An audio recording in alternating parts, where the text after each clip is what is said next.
somebody is going to have to light the fuse, but nothing so far in the top 10. A little further toward the back, Eckes continues to try.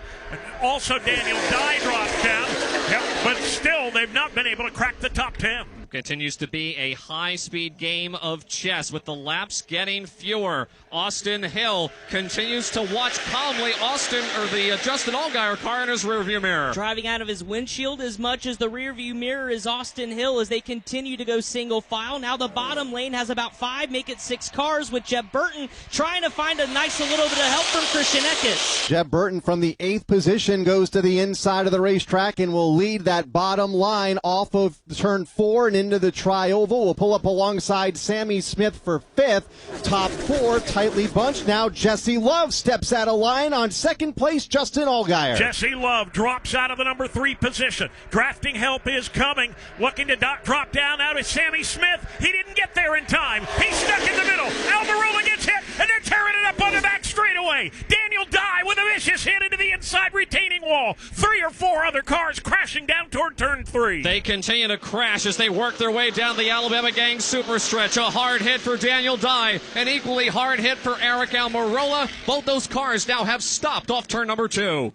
Caution on the speedway. We're headed to overtime at the Talladega Super Speedway. David, all broke out in turn 2. Sammy Smith tried to make a move from top to bottom, and he waited too long. Eric Almirola was to the inside of him. When he made the move, contact was made. Almirola got loose, slid down the racetrack. It appeared to make contact with Daniel Dye and sent him spinning. A vicious hit head on into the inside safer barrier for Daniel Dye. Jeb Burton coming to the pit lane with a lot of right front damage. Eric Almirola, that car became airborne momentarily when he tagged the outside wall after the initial contact off of turn number 2. And we go caution for the 5th time in this event. 3 laps to go, but we are heading to overtime here at the Talladega Super Speedway. Austin Hill, the race leader, over Justin Allgaier, Jesse Love, Leland Honeyman, and Josh Williams, the top 5 under yellow here in Talladega.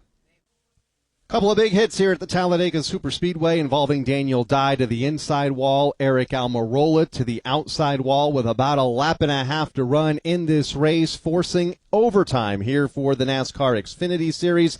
Multi-car incident there off of turn 2 that also collected Jeb Burton. From the Talladega Super Speedway, this is the Motor Racing Network, the voice of NASCAR.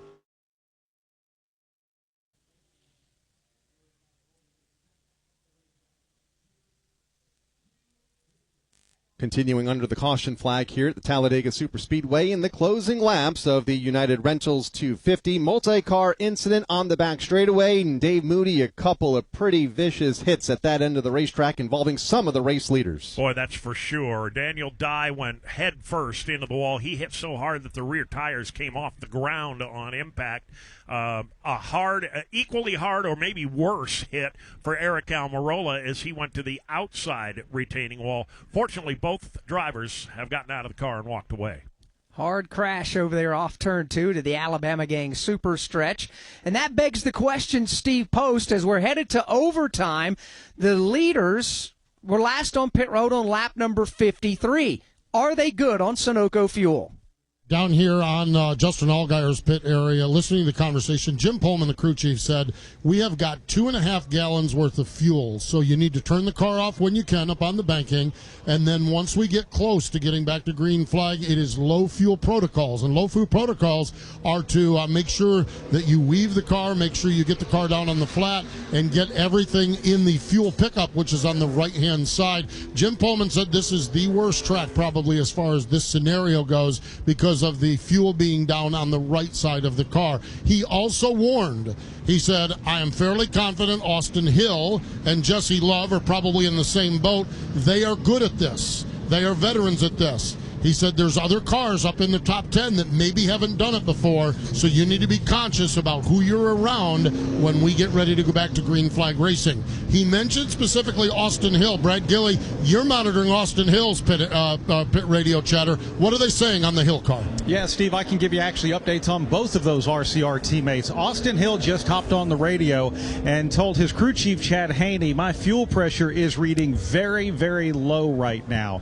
Chad Haney told him by our calculations, you should have about 2.5 gallons, enough to get you through an overtime. Now, teammate Jesse Love, he was told by Danny Stockman Jr. to save fuel as soon as the caution came out. Jesse Love got on the radio and said, I have saved so much fuel right now, it is ridiculous.